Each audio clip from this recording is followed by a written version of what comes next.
નમસ્કાર દર્શક મિત્રો, આપના લોકપ્રિય કાર્યક્રમ શંખનાદમાં આપનું સ્વાગત છે. હું છું ઈશુદાન ગઢવી. કર્મનો સિદ્ધાંત. આજે શુક્રવાર છે અને શુક્રવારે ધાર્મિક કાર્યક્રમ આપણે કરીએ છીએ. ગત શુક્રવારે આ કરવાનું હતું, પરંતુ હું નહોતો પહોંચી શક્યો, એટલે એ બાકી હતું અને મેં તમને કહ્યું હતું કર્મનો સિદ્ધાંત, જેવું કરશો તેવું ભરશો, જેવું કરો તેવું લણો, જેવું વાવો તેવું લણો, જેવી કરણી તેવી ભરણી, જેવું બીજ વાવ્યું છે તે જ પાક થવાનો છે. કબીરજીએ કહ્યું છે કે બોએ પેટ બબુલા કા આમ કહા સે હો. કરેલા કાર્યોના ફળ અહીં જ ભોગવવા પડે છે, કોઈ તેનાથી બચી શકતું નથી. વહેલા તો વહેલા અને મોડા તો મોડા, પણ દરેક વ્યક્તિને તેના કર્મનું ફળ મળે છે. જીવનની પ્રત્યેક ક્ષણ મનુષ્ય કર્મ કર્યા વગર રહી શકતો નથી. કોઈ પણ કાર્ય કરવા માટે તેનું કારણ હોય છે અને તેના માટે કર્મ કરવું પડે છે. જમવા માટેનું કારણ ભૂખ લાગી છે ને ભૂખ સંતોષવા માટે ભોજન કરવા રૂપી કર્મ કરવું પડે છે.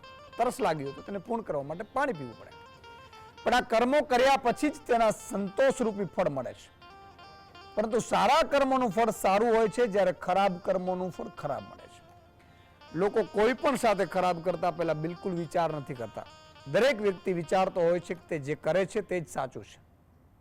પણ સંસારનો નિયમ છે કે જેવું કરશો તેવું ભરશો. મનુષ્યને યાદ રાખવાની જરૂર છે કે જો તમે કોઈને પણ દુઃખ આપશો તો તમને પણ દુઃખ જ મળશે. તમે લોકો સાથે જેવું વર્તન કરશો તેવું વર્તન લોકો તમારી સાથે આજે નહીં તો કાલે કરશે.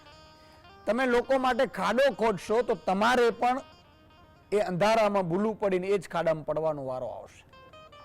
કર્મના બંધન માનવીને જ નહીં, પરંતુ દેવી દેવતાઓ, સંતો અને મહંતોને પણ નડે છે. રાજા દશરથના બાણથી શ્રવણ મૃત્યુ પામ્યા અને એના માતા પિતાને શ્રાપના કારણે દશરથને પણ પુત્ર વિરહે કારણે મૃત્યુ પામવું પડ્યું હતું. ભગવાન શ્રી કૃષ્ણે ગીતામાં લખ્યું છે કે કર્મની ગતિ ગહન અને અટપટી છે. તેનું કારણ છે કે માનવીનું જીવન પણ અટપટું છે. દુનિયામાં બધા માણસો દુઃખી કે સુખી નથી. કોઈ દુઃખી છે તો કોઈ સુખી છે. આ સુખ અને દુઃખ માનવીના કર્મ ઉપર આધારિત હોય છે. કૃષ્ણ કહે છે કે કર્મણે વાધિકારસ્તેમાં ફલેષુ કદાય. માત્ર કર્મ પર જ તમારો અધિકાર છે, ફળ તેના બાદ આપોઆપ નક્કી થઈ જાય છે. કર્મ એટલે ભૂતકાળનો પડઘો કહેવાય અને ભવિષ્યનું સર્જન. વિશ્વમાં દરેક વિભાગને ચલાવવાના અને નિયંત્રણમાં રાખવા માટે કાયદા ઘડેલા હોય છે. પોલીસ ખાતા માટે પોલીસ મેન્યુઅલ હોય છે, પીડબ્લ્યુડી ખાતા માટે તેનું મેન્યુઅલ હોય છે, ન્યાય માટે ઇન્ડિયન પિનલ કોડ હોય છે, રેલવે ખાતાના પણ કડક કાયદા ઘડેલા હોય છે. તેવી જ રીતે આખી સૃષ્ટિ અને બ્રહ્માંડના સંચાલન માટે પણ ઈશ્વરે, કુદરતે નીતિ નિયમો બનાવ્યા છે. સૂર્ય નિયમિત ઉગે અને હાથમે છે. પૃથ્વી, તારા, નક્ષત્રો નિયમિત રીતે ગતિ કરે છે. વરસાદ ચોમાસામાં વરસે છે, ગરમી ઉનાળામાં પડે છે. એ જ રીતે જગતની ઉત્પત્તિ, સ્થિતિ અને લય વ્યવસ્થિત ચાલે તે માટેના પણ કાયદા છે. આ કાયદાને કર્મનો સિદ્ધાંત કહેવાય છે. કુદરત ક્યારેય કોઈને છોડતો નથી. વ્યાજ સહિત કુદરતે તમને પાછું આપી જાય છે. ઈશ્વરની લાઠી પડે છે ત્યારે અવાજ નથી આવતો. જેથી કર્મો એવા કરવા જોઈએ કે બંધન રૂપ ન થાય. સત્કર્મ કે દુષ્કર્મ, જે કર્મ કર્યું તેનું ફળ મંડાઈ ગયું હોય છે. આ જન્મમાં ગમે તેટલું ધર્મ કાર્ય, ભક્તિ કરી હોય, નીતિ ધર્મ ઉપર ચાલ્યા હોય, પણ જો શરીરને કોઈ રોગ લાગુ પડ્યો હોય તો તે ગત જન્મના સંચિત કર્મોનું પરિણામ પણ હોઈ શકે છે. ગત જન્મના સદકર્મોને હિસાબે આ જન્મે બ્રાહ્મણ શરીર કે મનુષ્ય જન્મ પ્રાપ્ત થાય. ફરી પાછા આ જન્મના સદકર્મોને હિસાબે આવતો જન્મ પણ ઉત્તમ કોટીમાં પ્રાપ્ત થાય. જન્મ મરણની આ સાયકલમાંથી મુક્ત થવા માટે નિષ્કામ ભક્તિ અને નિષ્કામ કર્મો કામ લાગે છે. સકામ ભાવે જો કર્મ કર્યું તો તેના માટે પુનર્જન્મ નિશ્ચિત છે. ભગવાન કૃષ્ણ પણ ગીતાજીમાં નિષ્કામ કર્મો માટે જ આપણને પ્રેરે છે, જેથી આ બંધનથી છુટકારો મળે. તો મિત્રો, સવાલ એ છે કે આ જગતમાં તમે જુઓ, ઈશ્વરની ગતિ કેવી નારી છે. સૂર્ય ઉગે છે,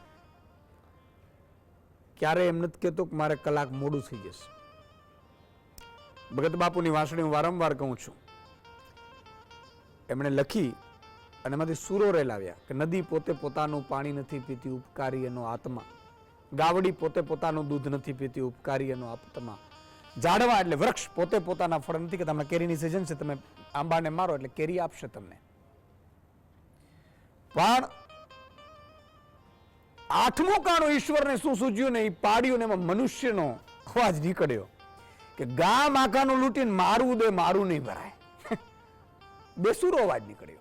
અને આ બેસુરા માટે આજે મારે કર્મનો સિદ્ધાંત કરવું પડ્યું છે. મને ખબર છે બુચસિયાઓ તમે કાનૂનથી બીતા નથી. સરકાર તમારી હોય એટલે તમને એમ છે કે તમારા બાપ દાદાની જાગીર છે. તમને અધિકારી બની ગયા એટલે તમને એમ તો હવે મને કોઈ ઉતારી નથી શકવાનું. અને પછી ક્યારેક મારે ન શબ્દ કહેવા પડે કે જુવાન જો દીકરો જ્યારે તમારો આપઘાત કરતો હોય છે ને ત્યારે તમને મોડું થઈ ગયું હોય છે. અને એટલા માટે આજે મારે તમને કહેવાની ફરજ પડી છે કે આ બધું માની લો કે તમારું હોય. તમે રાષ્ટ્રપતિ હો, મુખ્યમંત્રી હો, પ્રધાનમંત્રી હો, મંત્રી હો, સાંસદ હો, ધારાસભ્યો, તાલુકા જિલ્લા જે બનવું બની ગયા. પણ અહીંના છે ત્યાં લાગવગ નથી ચાલતી, ત્યાં તમારા કોન્ટેક્ટ નથી ચાલતા, ત્યાં માત્ર ને માત્ર ચાલે છે તો તમારા કર્મ ચાલે છે. અને કાચિંડાઓ, હમણાં હું ગામડે ગયો, તમે જોયું કાચિંડો નીકળી રહ્યો એટલે મેં ફોટો પાડ્યો. આમ તો વિડીયો બનાવો હતો. એ કાચિંડાની સામે હું જોતો હતો, કાચિંડો આમ આમ આમ આમ કરે, પણ બિચારા કલર બદલ્યો નહીં. કદાચ મને એમ કહેતો છે કે સુદાનભાઈ હવે નેતાઓ એટલા બધા વહી ગયા છે, અધિકારીઓ માણસો એટલા રંગ બદલે છે, મારે હવે બદલવાની જરૂર નથી રહી. તમે જુઓ સવારે અરે ભાઈબંધ હું તારા ભેગો છું, સાંજે બહાર નીકળે ત્યારે ખબર પડે કે આ તો મને ગાળો આપે છે. અને ભગવાન રામે કીધેલું કે જીત માટે પોતાના ભાઈઓ જોઈએ, એ રાવણ પાસે નહોતું. શક્તિ, દેવી શક્તિ અને આસુરી શક્તિ. આજે જે વાત કરવી છે એટલા માટે મિત્રો કે તમને ઈશ્વરે જે પણ તક, માનો મને ઈશ્વરે ખૂબ આપ્યું છે સાહેબ. કોઈ હવે હું જાહેર સ્વીકારું છું કે ઈશ્વરે મને કાંઈ ઘટવા નથી દીધું. મારી જિંદગીનું સર્વોત્તમ સુખ મેં પ્રાપ્ત કરી લીધું છે. મારા માટે કંઈ કરવા નથી રહ્યું. છતાંય મારે એવા કર્મ કરવા છે, નિષ્કામ કર્મ કે જે ઈશ્વર કરાવે, ભગવાન કરાવે, બીજાના માટે, પરમાર્થ માટે. તો તમે જ્યાં પણ જે રોલમાં હો, ડોક્ટર હોય ડોક્ટરનો રોલ, આજે ડોક્ટર રૂપારેલ છે આપણી સાથે. તમે વિચાર કરો, ઘણા ડોક્ટરો જાય ને ડિલિવરી કરવા બાઈ જાય એટલે જુએ પૈસા વાળી છે તો કે બેન નોર્મલ નહીં થાય, સિઝેરિયન કરે એટલે 35,000 મળે. ગજબ છે. આ મારું માત્ર ટોણા નથી, તમને બધા ખરાબ એ નથી, પણ જે ખરાબ છે ને એને આ ટોપી પહેરી લેવાની. આ ટોપી પહેરી જ લેવાની, તમારા માટે જ હું બોલું છું. અને એટલા માટે બોલું છું કે માનજો કે ઈશ્વરે તમને જગાડવા માટે મોકલ્યા છે કે આ મારી આત્માઓ સારી આત્માઓ છે, સારા પુણ્ય કર્યા એટલે કલેક્ટર બનાવ્યો, એને મ્યુનિસિપલ રાજકોટનો કમિશનર બનાવ્યો, એને પોલીસ કમિશનર બનાવ્યો, પણ એ બુચસ્યો નીકળ્યો. એ ખબર નથી બિચારા, એને ખબર નથી. એટલા માટે ઈશ્વરે તમને જાગૃત કરવા માટે, આત્માઓ સારી છો, તમે પુણ્યશાળી છો એટલે મળ્યું છે તમને. નહીં તો મંત્રી મુખ્યમંત્રીઓ કામ બનો. દાદા ભગવાને એમને નથી કીધું, દાદા ભગવાને કીધું હતું કર્મનું છે ભાઈ, કર્મ કોઈ છોડતો નથી. એટલે એમ માનજો કે મને એટલા માટે મોકલે છે ને એટલા માટે વિચાર કરો, ડબલ રોલ કરવાનો હોય નહીં તો કોણ આ જપા આવે લે. આ બધી વસ્તુ હું એટલા માટે કરી રહ્યો છું. ભગવાન શ્રી કૃષ્ણે કર્મના સિદ્ધાંતમાં કીધું છે કે હે માધવ, ગુરુ દ્રોણ અને ભીષ્મ પિતામહ જેવા જ્ઞાની, પુણ્યશાળી અને મહાન યોદ્ધાઓને જો દગાથી મારવામાં તમે કેમ સહભાગી બન્યા? ઈશ્વરે કીધું છે કે એનું કર્મ છે સાહેબ, એનો કર્મ છે. આજે તમે કોઈ સારા વ્યક્તિ જોડે તો વાંધો નહીં, ખરાબ વ્યક્તિ જોડે પણ તમે ઉભા હો તો તમે પણ પાપના ભાગીદાર થાઓ. એક મસ્ત છે વાક્ય રચના છે, આંખે ઝાડ પર ફળ દેખ્યું, આંખે ઝાડ પર ફળ દેખ્યું, લાલસા જાગી. આંખ તો ફળ તોડી ન શકે તો પગ ફળ તોડવા ગયા, પગ તો ફળ તોડી ન શકે એટલે હાથે ફળ તોડ્યું અને મોંએ તેને ખાધું. આમ જેને દેખ્યું એ ગયું નહીં, જે ગયો એને તોડ્યું નહીં, અને જેને તોડ્યું એને ખાધું નહીં, જેને ખાધું એને રાખ્યું નહીં. ફળ તો ગયું પેટમાં, મોંએ ખાધું પણ મોંમાં રહ્યું નહીં, તો પેટમાં ગયું, જઠરાગ્નિમાં. હવે જ્યારે માળીએ દેખ્યું એટલે કે જે વૃક્ષવાળાએ જોયું તો એને દંડા પીટ્યા પીઠમાં. ક્યાં પડ્યા? પીઠમાં. તમે જુઓ, આંખે જોયું, આંખ તો તોડી ન શકે, પગ ગયા, પગ ઉપર ચડાવી દીધા, પછી કામે હાથે કર્યું. આ બધું હું એટલા માટે સમજાવું છું તમને. અને હવે જ્યારે માળીએ દેખ્યું તો દંડા પડ્યા પીઠમાં. પીઠ કહે હાય મારો શું વાંક. પીઠે કીધું મારો આમાં શું વાંક ભાઈ, આ તો આંખે જોયું હતું. પણ જ્યારે દંડા પડ્યા ને ત્યારે મીઠા પીઠમાં તો આંસુ આવ્યા આંખમાં. શરૂઆત આંખથી થઈ હતી, આંખમાંથી આંસુ આવ્યા, કારણ કે ફરતો પહેલા આંખ એ જ જોયું હતું. આ છે કર્મનો સિદ્ધાંત. એક બીજો છે જે પુસ્તક અત્યારે તમે છો કર્મના સિદ્ધાંત, હીરાલાલ ભેઠકરની છે. એમાં એક જજનો પ્રસંગ છે. સાબરમતી નદીના કિનારાને આસપાસ જજ રહે છે. આ સાત્ય હકીકતની વાત કરી રહ્યો છું, પુસ્તકમાં છે. જજ છે ત્યારે તો શૌચાલયો હતા નહીં. હવે બધા એમ કે છે કે શૌચાલયો બની ગયા છે ગામડાઓમાં. ઘણા તો શૌચાલયો ખાઈ ગયા, આખા શૌચાલયો ખાઈ ગયા. બોલો, તમે વિચાર કરો કેટલા બધા કર્મના સિદ્ધાંતમાં એ શું થઈને આવશે. મને તો એમ વિચાર આવે. અને ભૂલની સંખ્યા જેમ જેમ વધે છે ને મને ચિંતા થાય. મેં બિચારા કેટલાક નેતાઓ પાછા આમાં આવશે. પણ ખેર, મારી વાણી ખરાબ લાગતી હોય તો થોડું તમારા ઘરે ચા કે કોફી પી લેજો, નહીં તો ગ્રીન ટી પી લેજો, કઈ વાંધો નહીં. તો જજશ્રીએ હાજતે ગયા સવારે એક મર્ડર જોયું. મર્ડર જોયા પછી એમને એમ સવાર હજી પડતી હતી, આછું પાછું એને જોયું કે ભાઈ હત્યારો આ છે. એ જ કેસ એની જ કોર્ટમાં આવે છે. પોલીસે બધા પુરાવા આપ્યા. પુરાવા જે બીજો આરોપી હતો એની વિરુદ્ધમાં ઠોસ હતા, એટલે જજે ચુકાદો આપવો પડ્યો.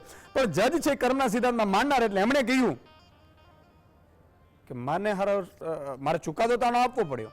એટલે મળવા જાય છે જેલમાં આરોપીને. કીધું કે ભાઈ તમે આ ખૂન નથી કર્યું મને ખબર છે, તમે આ ખૂન નથી કર્યું મને ખબર છે, પણ મને એક કહો, તમને મારે સજા તો આપવી પડી છે કે મારે સત્ય હકીકત જાણવી છે. તો વાત સાચી છે, થોડા વર્ષ પહેલા જે મેં મર્ડર કર્યું હતું એ મર્ડર કોઈને ખબર નથી.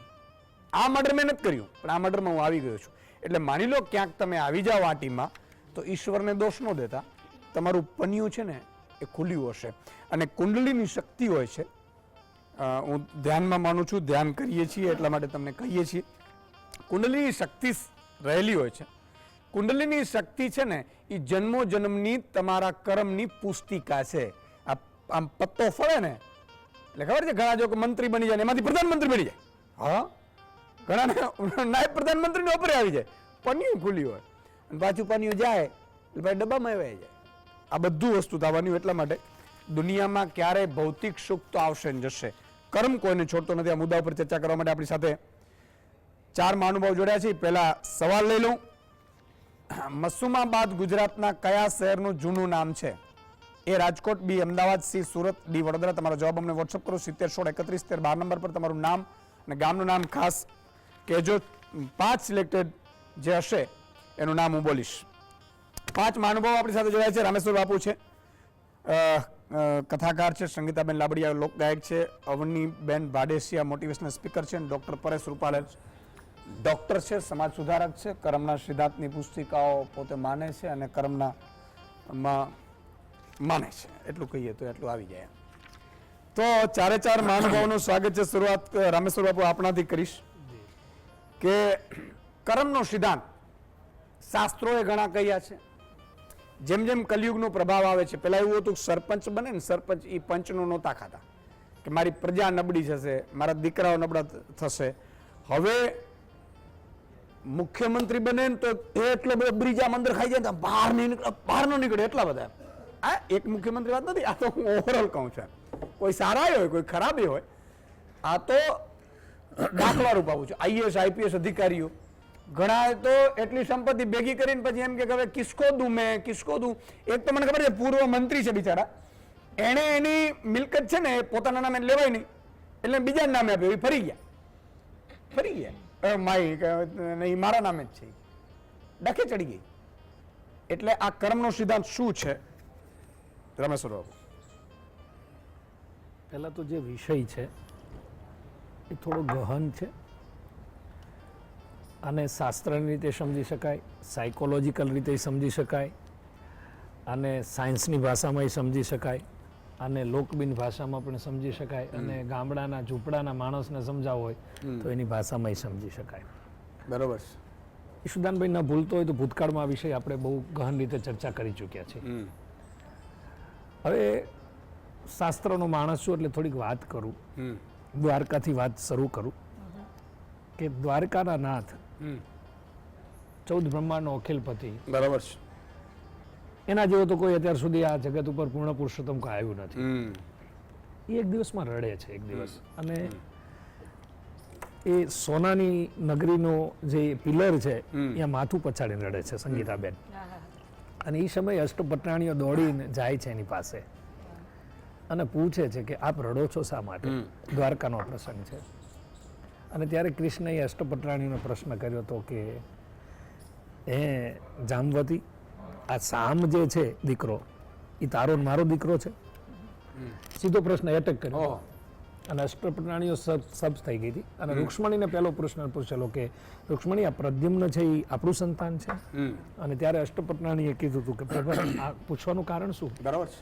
તો કે હું સ્વયં નારાયણ અને આપ સ્વયં લક્ષ્મી સ્વરૂપા છો, અને છતાંય આપણા સંતાનો પુંડરીક ક્ષેત્રમાં જઈ અને ઋષિ મુનિઓની મજાક કરે, મસ્કરી કરે, અને ઋષિ મુનિઓ એ મજાકને લઈ, એ મશ્કરીને લઈ અને શ્રાપ આપે કે આ જે સાંભ છે એ ન તો સ્ત્રી નથી સ્ત્રીએ નથી ને પુરુષે નથી, એના પેટમાં જે બાળક છે તમે મસ્કરી કરો છો મારી સાથે, એ તમારા કુળનું નાશકારક થશે.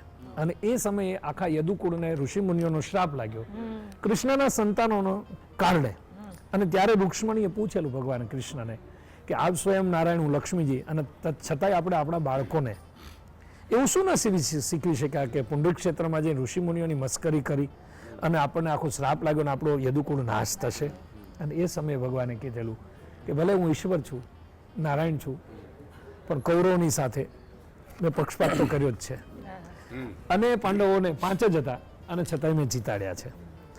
એટલે મારે એ કરવાની જરૂર હતી નહીં, પણ અધર્મ હતો એટલે ધર્મના સ્થાને બરાબર છું. પણ એક વસ્તુ છે કે અધર્મને નાશ કરવા માટે મેં ધર્મનો આશ્રય લીધો, ધર્મની સ્થાપના કરી, પણ કૌરવોનો તો મેં નાશ કર્યો ને. એટલે મને કોઈ ન જીતી શક્યું, ઈશ્વર હતું એટલે. પણ આપણે ત્યાં એક કહેવત આવી હતી કે જેને કોઈ ન પહોંચે એને એનું પેટ પહોંચે.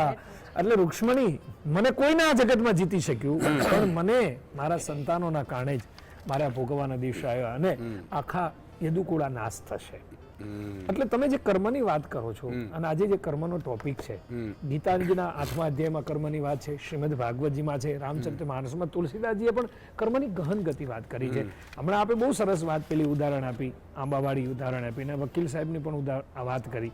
પણ અહીંયા એક જ વાત છે ઈશુદાનભાઈ કે કર્મ છે ને એ માણસ કરે છે ત્યારે એને કશી ખબર નથી હોતી, પણ જ્યારે ભોગવવાનું થાય છે ને ત્યારે એને ભાન પડે છે.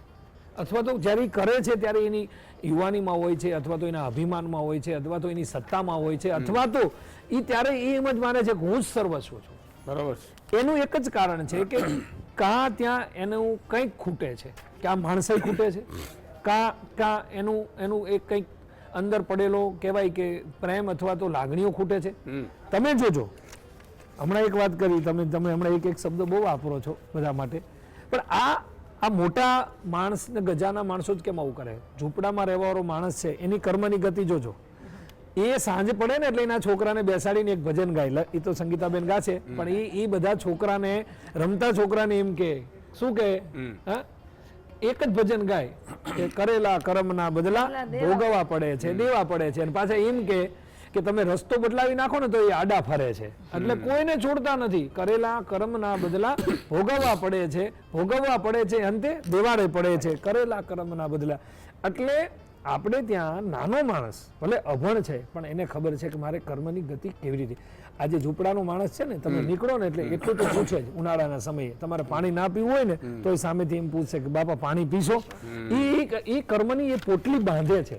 આપણે ત્યાં પાપ અને પુણ્ય, ઘણા લોકો એવું માને છે ઈશુદાનભાઈ કે એકવાર તમે પાપ કરી લો અને પછી ગંગાજીએ જઈને નાવ એટલે પાપ બળીને અને ભસ્મ કાં 10% કાઢી નાખો એમ દાનમાં. હા, એવું કઈ છે નહીં. તમે પાપ કરો છો એટલે તમારે ભોગવવાની તૈયારી રાખવાની, પુણ્યની પૂંજી તમારે ભેગી રાખવાની. એટલે આ વસ્તુ તમારી યાદ રાખી. તમે પુણ્ય કરો છો, હમણાં તમે એક વસ્તુ બોલ્યા પહેલા કે તમને રોગિષ્ટ બનો છો, તમે આ વસ્તુ આ તમારા મનુષ્યપણામાં તમે સારા જ કર્મ કરો છો, છતાંય તમને રોગ આવે છે ત્યારે તમારે સમજી લેવાનું કે તમારું ગયા જન્મનું પાપ છે, એટલે તમારે ભોગવવું પડે છે.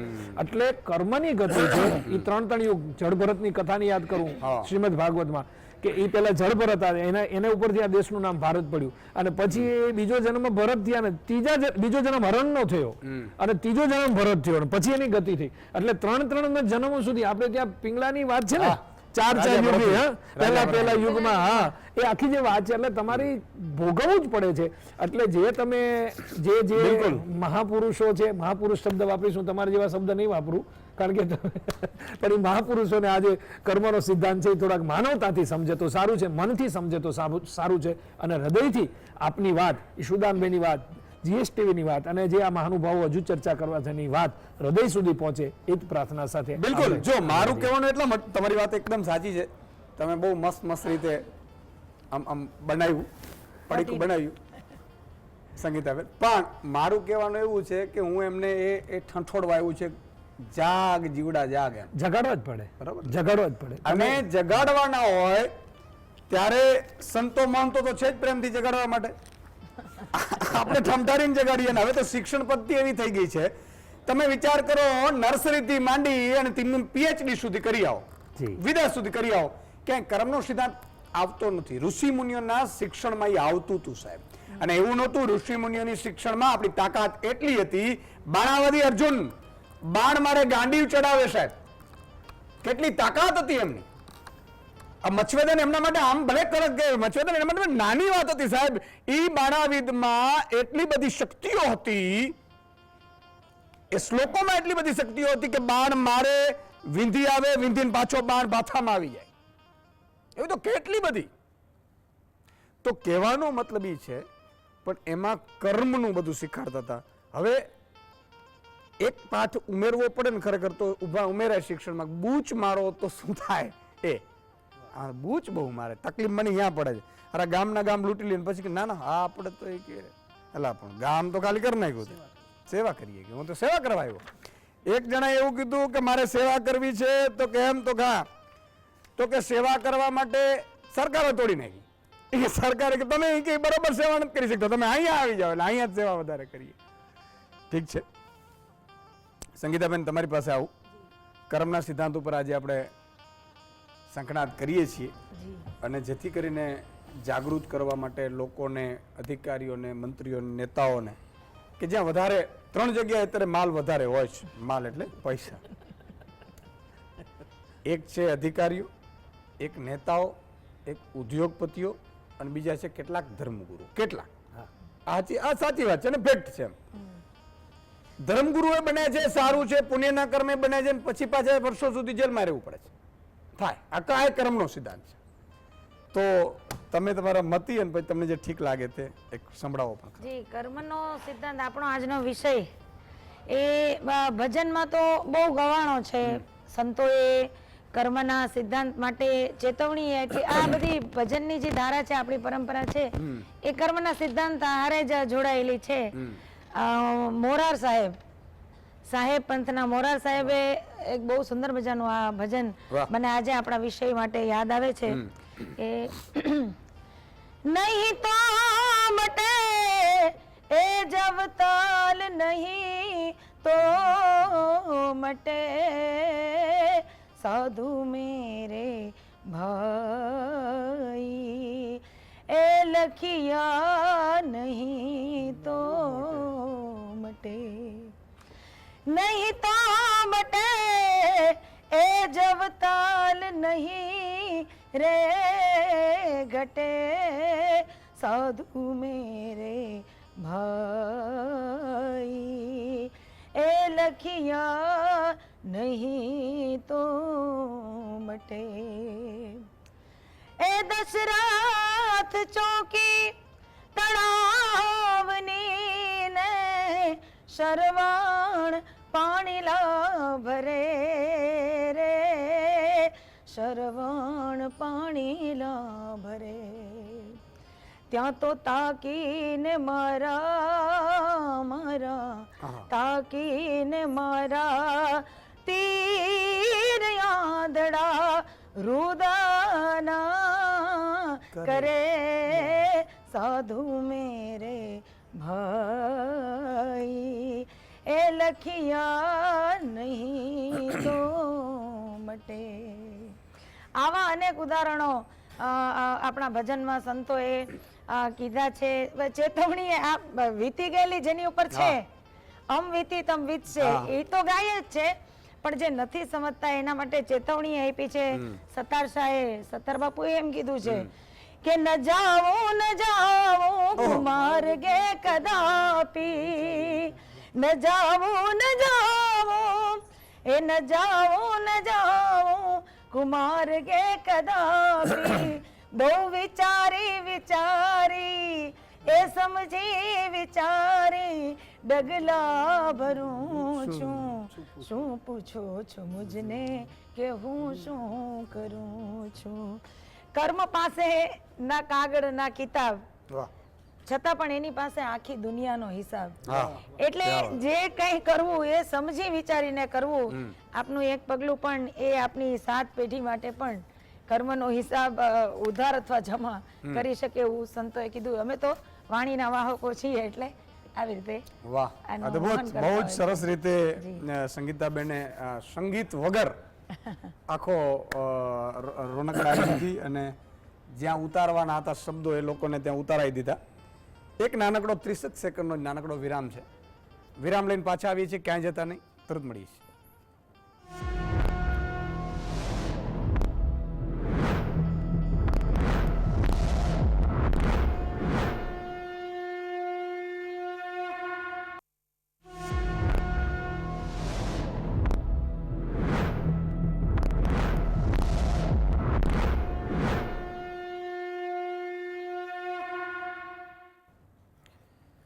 વિરામ બાદ દર્શક મિત્રો ફરીથી આપનું સ્વાગત છે. મિત્રો, આપણો મારો ઉદ્દેશ એ છે કે તમામ પ્રકારે સમાજમાં આપણે સુધારા લાવીએ. કોઈને કહી શકાતું હોય, કોઈને ઠપકો આપી શકાતો હોય, કોઈને બતાવીને પણ ક્યાંક સારું થાય અને આપણે પણ સુધરવાની કોશિશ કરવી પડે. તમે વિચાર કરો કે આ દુનિયામાં રાવણ હતો, તમને કહ્યું હતું કે રાવણ છે ને હરાવી ન શકાય. રાવણને વાલી હરાવી દીધો હતો. સુગ્રીવનો ભાઈ વાલી રાવણને હરાવી ચૂક્યો હતો અને વાલીને ભગવાન રામે વૃક્ષની આડ નીચે છુપાઈને બાણ મારેલું રામા અવતારમાં.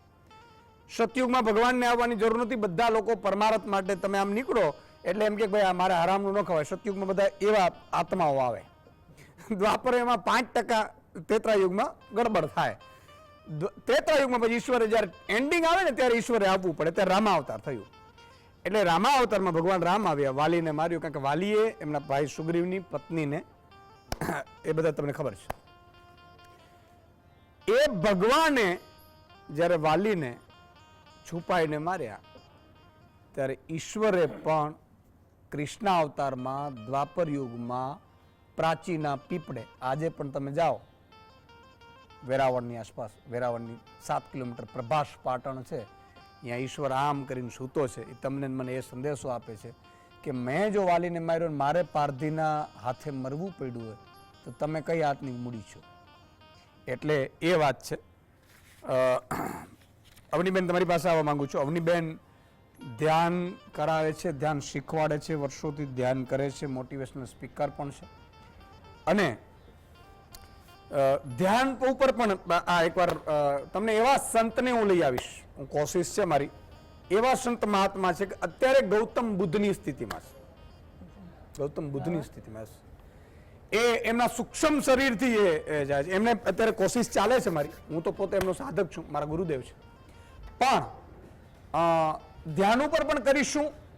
અને ધ્યાન છે એ એટલી અગત્યની હોય છે, એટલી જરૂરી હોય છે. એમના ઉપર પણ છે ને એ અવનીબેન કહે છે. અવનીબેન, કર્મમાં ઉપર તમે કંઈક પ્રકાશ પાડો. મારા માટે કર્મ એટલે પ્રતિબિંબ. પ્રતિબિંબ મતલબ અરીસો. એવો એક પણ ક્ષણ નથી વ્યક્તિના જીવનમાં કે જ્યારે એ કર્મ ના કરતો હોય. જ્યારે આપણે કહીએ છીએ કે હું અત્યારે કંઈ નથી કરી રહ્યો, એ પણ આપણું એક કર્મ જ છે. સતત વિચારનું ચાલવું અથવા તો નિર્વિચાર સ્થિતિ પણ એક કર્મ છે. કર્મ પરે સત્ય જ નથી. તો મારા માટે કર્મ એટલે સત્ય અને સત્ય એટલે કર્મ. પણ હા, રહી વાત કે કેવા કર્મ કરવા જોઈએ, તો એ તો કોન્શિયસનેસ સભાનતાનો વિષય છે. અગર જો સત્યની સભાનતા હશે વ્યક્તિની અંદર, તો એ વ્યક્તિ જાણતો જ હશે. બહારની સલાહ કરતા જ્યારે તમારી અંતરાત્માનો અવાજ તમને કહે કે તમારે આ કરાય અને આ ન કરાય, એનાથી ઉપર કંઈ જ નથી હોતું. કારણ કે બહારથી તમને ગુરુ મળી શકે, પણ તમારી અંતરાત્મા જ તમારા સાચા સદગુરુ બની શકે છે. અને તમારી અંદરના પરબ્રહ્મનું જે પ્રતિબિંબ છે એ જ તમારા કર્મનો અરીસો બની શકે છે. એક મંદિરની બહાર એક નાનકડો છોકરો ફૂલ વેચતો હતો અને અમુક લોકો આવીને એની સાથે બાર્ગેનિંગ કરી રહ્યા હતા, ભાવ ઓછો કરાવી રહ્યા હતા. ખૂબ ધોમધકતો તાપ હતો, તડકો હતો, અને એવામાં જ એક શ્રીમંત ઘરના વ્યક્તિ ત્યાંથી પસાર થાય છે અને જોવે છે આ દ્રશ્ય.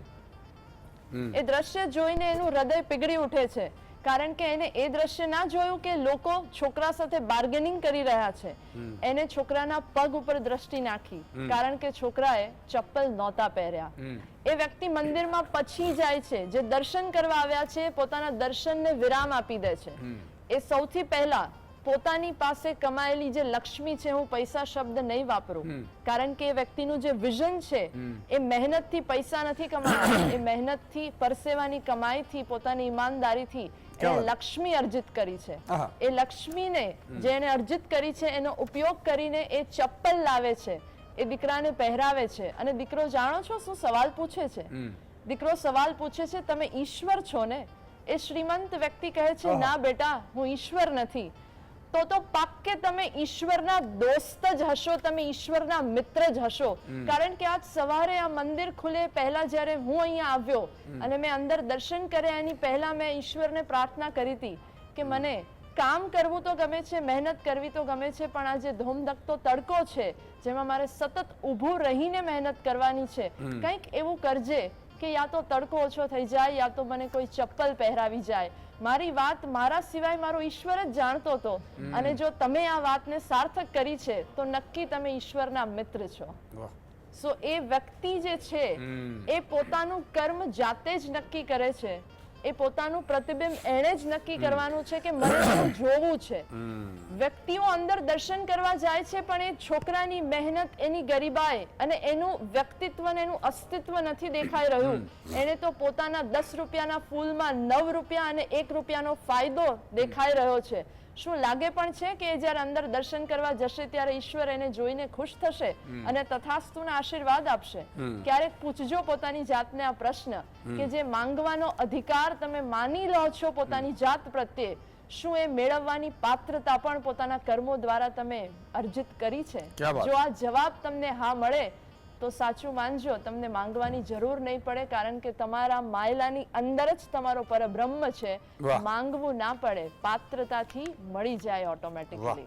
અદ્ભુત વાત કરી અવની બહેને. મિત્રો, કર્મ છે ને, સંચય કર્મ છે, પ્રારબ્ધ કર્મ છે, કર્મના અલગ અલગ પ્રકાર છે. ઘણા લોકો એવું માને છે કે સુદાનભાઈ, મને ઘણા પૂછતા મને આટલું બધું પાપ કરે તો આમનું કોઈ બુરું જ નથી કરી શકતું. એ જ તો સંચય કર્મ છે. આ સમજવાનું છે. ઈશ્વર છે ને, જો ઈશ્વર ઉપર સંપૂર્ણપણે આ અસ્તિત્વ છે. ઈશ્વર એટલે ચૈતન્ય શક્તિ છે, બરાબર છે? ગીતાજીમાં કહ્યું કણ કણમાં ચૈતન્ય છે, નથી એવું નથી. તો ચૈતન્ય છે, તો તમને હું સાદી ભાષામાં સમજાવું, 2 બોરા ભરેલા છે, એકમાં ઘઉં છે, એકમાં ફોતરા છે. હવે નીચેથી માન લો તમે બોરામાંથી કાઢો તો ઘઉંમાંથી ઘઉં નીકળશે, ફોતરામાંથી ફોતરા નીકળશે. પછી ઘઉંમાં ઉપર ફોતરા નાખો તો તુરંત ફોતરા નહીં નીકળે. જ્યાં સુધી ઘઉં ખતમ નહીં થાય ત્યાં સુધી ફોતરા નહીં નીકળે. અને ફોતરા ભરેલા હશે, અહીંયા તમે ઘઉં નાખો તો જ્યાં સુધી ફોતરા ખતમ નહીં થાય ત્યાં સુધી ઘઉં નહીં આવે. એટલે જ્યાં સુધી એના સારા કર્મ હોય ને ત્યાં સુધી એ રખડતો હોય. બની શકે શહેનશાહ બની જાય, બરાબર છે? અને કર્મ ખતમ થાય એટલે બકરી ડબ્બામાં પુરાઈ જાય. હા, તો સમય બળવાન છે, નહીં વ્યક્તિ બળવાન. કાબે અર્જુન લૂંટિયા વહી ધનુષ વહી બાણ. પરેશભાઈ, તમારી પાસે આવવા માંગીશ. કર્મના પ્રકારો છે, કર્મ છે, તમે કર્મની પુસ્તકો વાંચો છો. જી ઈશ્વરદાનભાઈ, ઘણી બધી વસ્તુ તો તમે ડિસ્કશન કરી લીધી દર્શક મિત્રો સાથે. મારી સાથે મહાનુભાવો ઘણા બધા છે, ખૂબ સરસ સરસ વાતો કરી. મારે થોડી પ્રેક્ટિકલ વાતો કરવી છે હવે અત્યારે, કારણ કે બિંગ એ સર્જન હું તો આધ્યાત્મિકમાં બી વાંચું છું, પણ એક્સપર્ટ નથી આ વિષયનો, અને મારી સાથે બધા એક્સપર્ટ છે એટલે બહુ સરસ રીતે સમજાવે છે. હું કહું છું કે કર્મ, સત્કર્મ કરો તો સારું થાય, અને ખરાબ કર્મ કરો તો ખરાબ થાય. બધાને બધી જ ખબર છે, છતાં જાણતા હોવા છતાં પણ લોકો ખરાબ કરવાવાળા ખરાબ જ કરે છે અને સારું કરવાવાળા સારું જ કરે છે. હવે આપણે વાત એવી થઈ કે આપણે એમને જાગૃત કરવા જોઈએ. જાગૃત કરવા હોય ને તો અંદરથી જાગૃત થવું પડે. તમે ગમે તેટલા હથોડા માથા ઉપર મારશો ને તો એ પથ્થર ઉપર પાણી જ ગણી લેવાનું. આ આસ્થાનો વિષય છે. ઘણા બધા લોકો નાસ્તિક હોય છે ને કે એવું બધું કશું ન હોય, કે કર્મ બર્મ કશું ન હોય, કે આ તો મારી આવડત અને હોશિયારીથી હું કમાયો છું, મારી આવડત અને હોશિયારીથી મને સત્તા મળી છે. પણ જ્યારે એનું ડાઉનફોલ આવે છે ને ત્યારે એ જ મંદિરે માથા અને નાક રગડતા જોવા મળે છે. આપણે ઘણા બધા એક્ઝામ્પલ આપણા નજર સામે છે. બીજી વાત કહેવાની કે આપણે વાત કરીએ ને કે ભાઈ પરમાત્માથી તમને બીક નથી લાગતી. ઘણી વાર અમારે પૂછવાનું થાય, બધા તમે જે વાત કરી ને કે અધિકારીઓ છે કે રાજકારણીઓ છે, અમે પૂછતા હોય ક્યારેક ક્યારેક બેઠા હોય ને કે તમને બીક નથી લાગતી પરમાત્માની?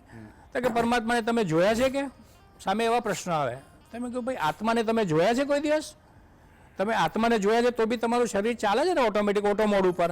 હવે એને એક્ઝામ્પલ આપવાની, સમજાવવાની જરૂર છે કે એક તળાવ છે પાણી ભરેલું, એમાં એક માટલું છે.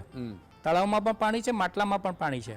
હવે માટલું એટલે આપણું શરીર કહેવાય, માટીનું, અને અંદર પાણી છે એ આપણો આત્મા છે. બરાબર. બહાર જે છે પરમાત્મા છે આખા તળાવના પાણીમાં.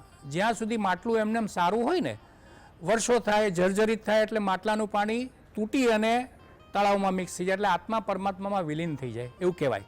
અને ઘણીવાર શું હોય કે નાની ઉંમરનું, એટલે કે તાજું માટલું હોય, હજી અત્યારે 15 દિવસનું માટલું હોય, અને કોઈને બહારથી તોડી નાખે તો પણ આત્મા પરમાત્મામાં વિલીન થઈ જાય છે. તો આ સમજાવીએ આપણે કરીએ છીએ ને તો બી લોકોને સમજણ નથી પડતી હોતી. બીજી વસ્તુ કે અત્યારે ઘોર કળિયુગ ચાલે છે. સતયુગ અને ત્રેતાયુગની વાતો તો આપણે કરીએ, પણ ઘોર કળિયુગ ચાલે છે. એવું કહેવાય કે everything is fair in love and war. પહેલાં એવું ચાલતું હતું. હવે મેં એમાં થોડું એક્સટેન્શન કર્યું છે અત્યારના બધા જે આપણા ઇન્સિડન્ટ જોઈને, કે everything is fair in love, war, business, exam and politics. હવે ધંધામાં લોકો શું જોવે છે કે ભાઈ સાચું કરો, ખોટું કરો, મારે નફો થવો જોઈએ, અને એ જસ્ટિફાય કરે છે કે ભાઈ આ બધું ફેર જ હોય કે બધું આપણે પૈસા કમાઈએ છીએ ને. હવે તમે નજર સામે જોઈ શકો છો અત્યારે આપણે છેલ્લા થોડા દિવસોમાં બધા કે ભાઈ ધંધા માટે લોકો કેટલા બધા જુઠ્ઠાણા ફેલાવીને કમાય છે. બિઝનેસ પછી એક્ઝામમાં એવું છે, ચોરી કરો, પૈસા ખવડાવીને માર્ક લઈ આવો, માર્કશીટ બદલાવી નાખો, ખોટી માર્કશીટ લઈ લો, પણ માર્ક જોવા જોઈએ. એટલે ફાઇનલ લોકોને શું છે, અત્યારે કર્મ કરવા ઉપર આપણો અધિકાર છે, ફળ ઉપર આપણો અધિકાર નથી. પણ લોકો અત્યારે શું છે કે મને ફળ શું મળશે, અત્યારે ફળ શું મળશે ને એ જ ટાર્ગેટ મનમાં પહેલો હોય છે કે ભાઈ મને આમાં ફળ શું મળશે, તો જ એ પ્રકારનું કર્મ કરવું. હવે બીજી વસ્તુ એક કહેવાની મારે કે જ્યારે અમે નાના હતા ને, મને યાદ આવે છે 50 વર્ષ પહેલાની વાત યાદ કરું છું. ઓહો, 50 વર્ષ પહેલાની, કે જ્યારે હું 5-6 વર્ષનો હતો, ત્યારે આપણે જોઈન્ટ ફેમિલીમાં હજી પણ રહીએ છીએ ને ત્યારે પણ રહેતા હતા. ત્યારે ગ્રાન્ડફાધર નાના હતા ને ત્યારે બાર ઓટલા ઉપર ઠંડકમાં બેસાડી, ત્યારે તો એસી બી નહોતા ને ગાડી બી નહોતી ને કશું, સાયકલો જ હતી એ બી માંડ. ત્યારે બધી આપણને વાર્તા કહેતા હતા કે ભાઈ કળિયુગ કોને કહેવાય, પછી તમારા સુખ કોને કહેવાય. એ હજી મને યાદ આવે છે. થોડી વાક્યો મારા દર્શક મિત્રોને કેવી છે કે પેલું સુખ તે જાતે નર્યા, એટલે હેલ્થ ઇઝ વેલ્થ. સૌથી પહેલાં સુખ કયું તમારું હોય? પૈસા સુખ નથી આવતું, જાતે નર્યા, એટલે કે તમારી હેલ્થ સારી હોય ને તો એ પહેલું સુખ કહેવાય. બીજું સુખ તે કોઠીએ જાર, એટલે કે તમારે પૂરતું ખાવાનું મળી રહે ને તમારા ફેમિલીને, એ બીજું સુખ કહેવાય. ત્રીજું સુખ તે ગુણિયલ નાર, એટલે તમારા ઘરની વાઈફ એટલે તમારી પત્ની જો ગુણિયલ આવી જાય ને તો તમારો આખો સંસાર તારી દે. ચોથું સુખ તે સંસ્કારી વસ્તાર, એટલે કે તમારા જે સંતાનો છે ખૂબ સરસ રીતે ભણે, સંસ્કારી બને અને ઉચ્છૃંખલ ન બને ને, એ ચોથું સુખ કહેવાય. પાંચમું સુખ એવું કહેતા હતા કે પાંચમું સુખ તે સુખ, શાંતિ ને સમૃદ્ધિ વાળો ઘર સંસાર, એટલે કે તમારા ભાઈઓ ભાંડળ્યા હોય, તમારા બધાની સાથે તમે સુખ શાંતિથી એક ઘરમાં જીવો ને તો તમે સરસ રીતે. આ મારું 50 વર્ષ પહેલાના વાક્યો જે છે ને એ હજી સુધી મને યાદ આવે છે. આ બેને કીધું, બહુ સરસ વાત કરી, આપણે મહારાજે બી વાત સરસ કરી બાપુએ, કે આપણે લોકોને જાગૃત કરવા જોઈએ. પણ જે મોટી ઉંમરના લોકો છે, તમે એવું માનો છો કે જાગૃત થવાના છે? આપણે ઠોકીને કહીએ છીએ, ભલે 1-2% થાય. મારું કહેવાનું શું છે કે જે નાનપણમાં બાળકોને છે ને, અત્યારે મમ્મીઓ શું કરે છે, વર્ષ 2 વર્ષનું બાળક હોય ને એટલે હાથમાં મોબાઈલ પકડાવી દે, પછી કે મારા બેબુને તો કે બહુ સરસ મોબાઈલ રમતા આવડે છે. ભાઈ બેબુને મોબાઈલ રમવા કરતા ભાઈ તમે સારી સારી સ્ટોરી સંભળાવશો ને તમે, અથવા તો પ્રેગ્નન્સીમાં જ્યારે હોય ત્યારે તમે સારી સ્ટોરી સંભળાવશો તો એનામાં સંસ્કારનું સિંચન થશે. તો આવનારી પેઢી છે ને ઈશુદાનભાઈ, આપણે આ એક દિવસમાં બદલાવાનું નથી. આપણે લોકો, હું કહેતો હોઉં છું લોકોને, મારા દર્દીઓને બી, કારણ કે મારા ડાયાબિટીક ફૂટના પેશન્ટો રડતા આવતા હોય છે અને હું બધાને આ બુક પણ આપતો હોઉં છું ને એની સાથે મારે અડધો કલાક સત્સંગ બી કરું છું. કન્સલ્ટિંગ નહીં, હું સત્સંગ એને કહું છું. કારણ કે પૈસાવાળા હોય ને સાહેબ, સડેલો હોય, કીડા પડેલા હોય શરીરમાં, પગ સડી ગયો હોય, કોઈ ઘરમાં આવતું ન હોય, રૂમમાં આવતું ન હોય અને રડતા હોય ને ત્યારે તેને સાંત્વનાની જરૂર હોય છે. બરાબર. હવે આપણે છે ને ઈશુદાન એક જ લાઈન કહીને કહું, આપણે આપણા શરીરને છે ને ધ્યાન આપીએ છીએ, એટલે ફિઝિકલ ધ્યાન આપીએ છીએ. આપણે મનના માટે ઘણું બધું કામ કરીએ છીએ, કંઈ ફિટનેસ પહેલા માટે જઈએ છીએ, જિમ્નેશિયમમાં જઈએ છીએ, પછી સાયકોલોજીસ્ટ પાસે જતા હોય છે, યોગ કરીએ, પ્રાણાયામ, પણ સ્પિરિચ્યુઅલ એક્ટિવિટી આપણામાં બહુ જ નેગ્લિજેબલ છે. સ્પિરિચ્યુઅલ એટલે આધ્યાત્મિક જે જોવા જઈએ ને આપણે, બરાબર છે. કથામાં જાય છે બધા, બરાબર, બધા એવું કહે છે કે પૈસા હાથનો મેલ છે. પણ એ કોણ કહી શકે કે જે પૈસા કમાઈને બેઠા હોય એ, અને કથા ઉપર બેઠેલા હોય કે ભાઈ પૈસા હાથનો મેલ છે પણ એમને એમ તો કોઈ કથા કરવા આવતું નથી. કહેવાનું કે ભાઈ 10 લાખ રૂપિયા આપો તો હું કથા કરવા આવું, 5000 માણસો હોય તો હું કથા કરવા આવું. અરે ભાઈ, તમે જો કોઈ બી વસ્તુ તમારે શીખામણ આપી હોય ને, તમારે એમ કેવું હોય ને કે ચોખ્ખા કપડાં પહેરવાના, તમે જેવા ફાટલા તૂટલા કપડાં પહેરીને બેઠા હોય તો કોઈ માને ન માને. એટલે કર્મનો સિદ્ધાંત એવું છે કે કર્મ કરવા ઉપર આપણો અધિકાર છે. બિલકુલ. પણ ફળ ઉપર આપણો અધિકાર આપણે નથી. કોશિશ એ કરીએ છીએ કે માન લો કે અધિકારીઓ અને નેતાઓ થઈ જાય ને તો શું છે કે માન લો કે અત્યારે કંઈક સ્કૂલો ખોલતી હોય, બરાબર, તો એમાં શિક્ષણ અધિકારી જે બૂચ ન મારે ને સારી રીતે સ્કૂલ ખુલે તો એ બાળકોને થાય. શિક્ષણ મંત્રી જે બૂચ ન મારે તો એટલે થોડું ઘણું એમાંય થાય ને 5% ડરીને. પણ ઈશુદાન ડરે નહીં, જરૂરી છે.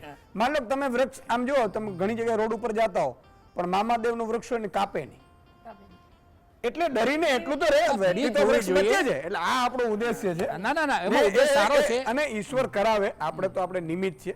બાકી તો આ તો સૃષ્ટિ છે ને બહુ મોટી છે, સંસાર છે, ચાલ્યા જ કરવાનો. આપણે પ્રયત્ન કરવાનો. આપણે પ્રયત્ન કરવાનો. એક દર્શક મિત્ર છે પરેશભાઈ નર્મદાથી. જી પરેશભાઈ. નમસ્કાર, તિલકવાડાથી પરેશ પંડ્યા બોલું. જી તમારું કાલ કે પરમ દિવસે લાગી ગયું તું ફોન, એ જ ને?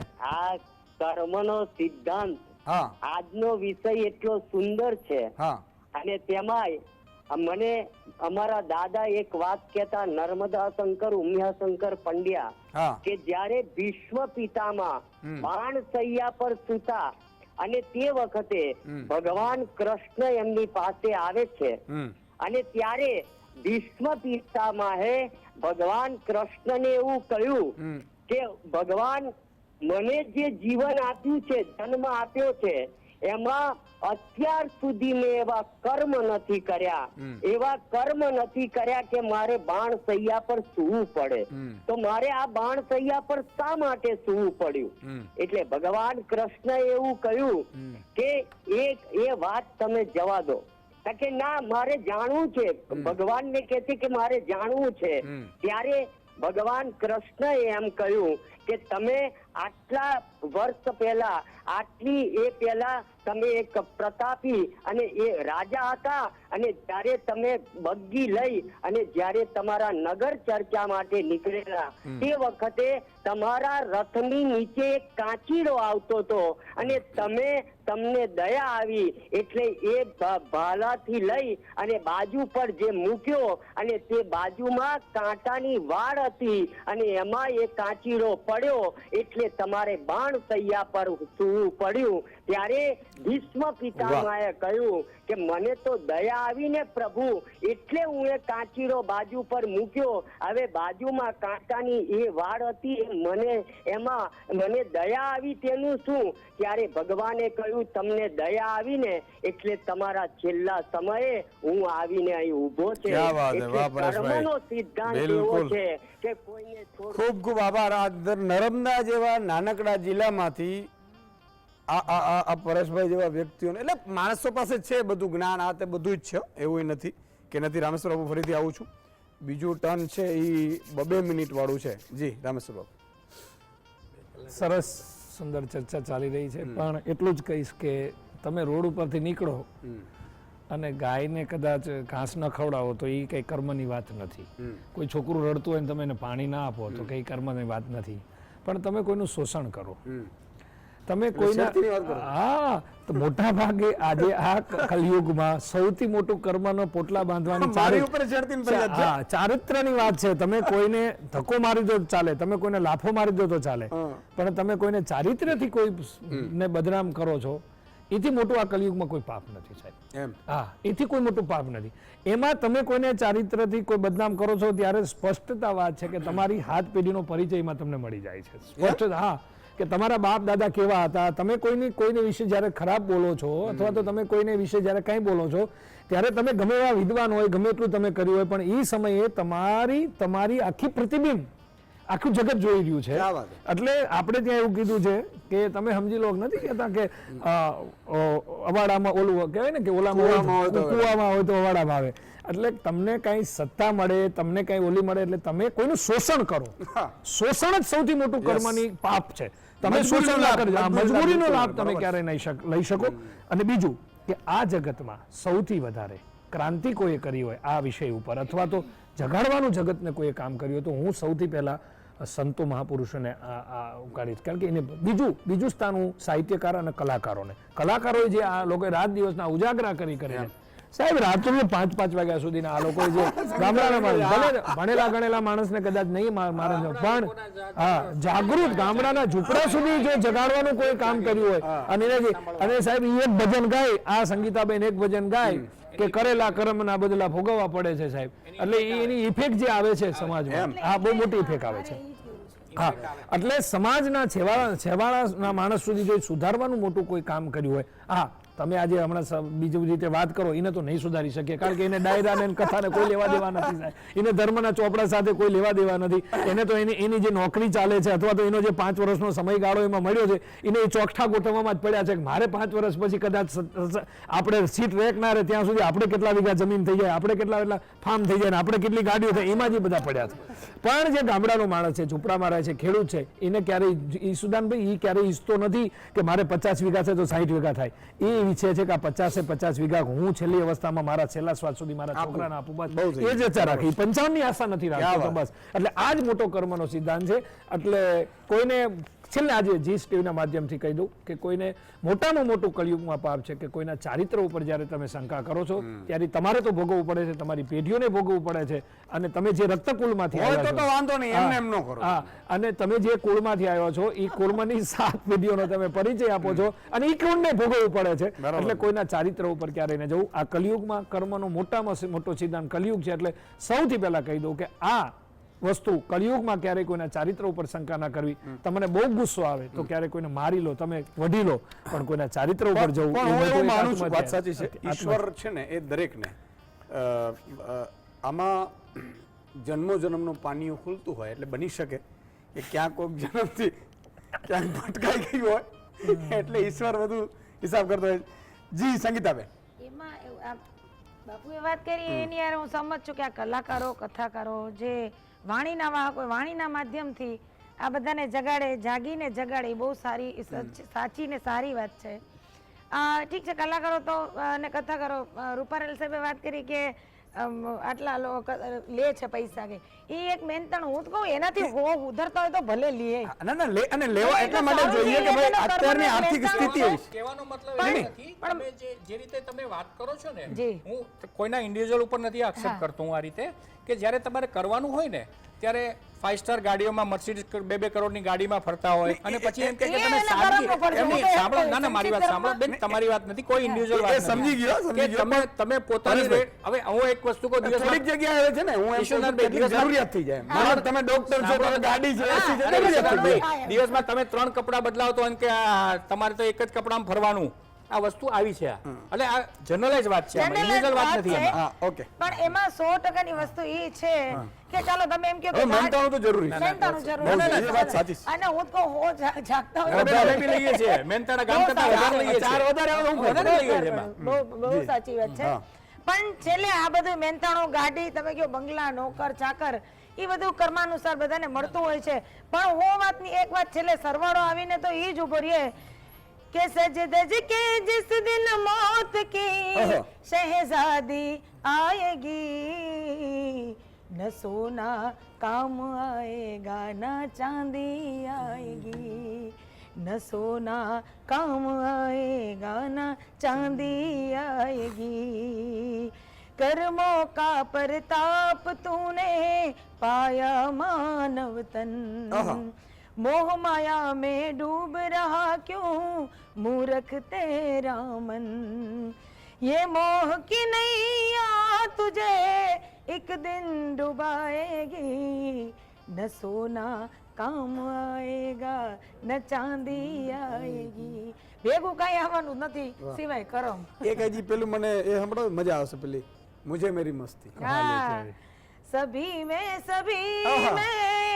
पड़ा में ही मैं क्या हूँ अजब है मस्ती पिया कुछ नहीं अजब है मस्ती पिया कुछ नहीं मुझे मेरी मस्ती कहाँ लेके आई मुझे मेरी मस्ती कहाँ लेके आई जहाँ मेरे अपने सिवा कुछ नहीं जहाँ मेरे अपने सिवा कुछ नहीं मुझे मेरी मस्ती कहाँ लेके आई વાહ ડોક્ટર છે ને એ કદાચ 2 કરોડ રૂપિયા આપે રૂપારેલભાઈ તો બની શકાય મતલબ તમે ભાઈ ટકાવારી ઓછી આવે તમે બની શકો કલાકાર નો બની શકાય અને હું જો ભૂલતો ના હોઉં બેન એ ગોડ ગિફ્ટેડ છે, ગોડ ગિફ્ટ છે ગોડ ગિફ્ટેડ છે, એને એટલે માનીએ વિશુદ્ધિ છીએ. ચક્ર શુદ્ધ હોય છે બરાબર છે વિશુદ્ધિ ચક્ર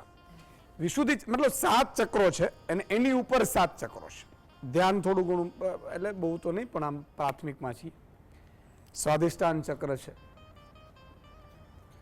એનાથી ઉપર નાભી ચક્ર ને હૃદય ચક્ર ને વિશુદ્ધિ ચક્ર તો વિશુદ્ધિ ચક્ર છે અહીંયા છે વિશુદ્ધિ ચક્ર પછી જો કોઈ પણ કલાકારો હોય તો આમ તો ભૌતિક સુખમાં જાય તો વાત અલગ છે બાકી નારાયણ સ્વામીની જેમ જો લાગી જાય ભક્તિ તો સીધું એને શાસ્ત્રાધાર સુધી પહોંચી શકે એટલે વિશુદ્ધિ એટલે કલાકારો હોય એ જો ઈશ્વરની ભક્તિમાં લાગી ગયા તો એને તરત મોક્ષ મળે છે કારણ કે એમનો ડાયરેક્ટ અહીંયા ચક્ર છે તાર લાગી જાય તાર લાગી જાય છે પેલું તો તમારે 6 ચક્રો વિંધીને એટલે 5 ચક્રો વિંધીને નીકળવા પડે એટલે આ વાત છે એટલે કલાકારો જો તમે નારાયણ સ્વામીથી માંડીને કેટલા બધા એ એમ જ થાય છે ને કાનદાસ બાપુથી માંડીને અને એમની વાણી જુઓ પંથ આટલા સંતોએ Yes. ભજનો લખ્યા બધા એને પોતે અનુભવ કરીને હા.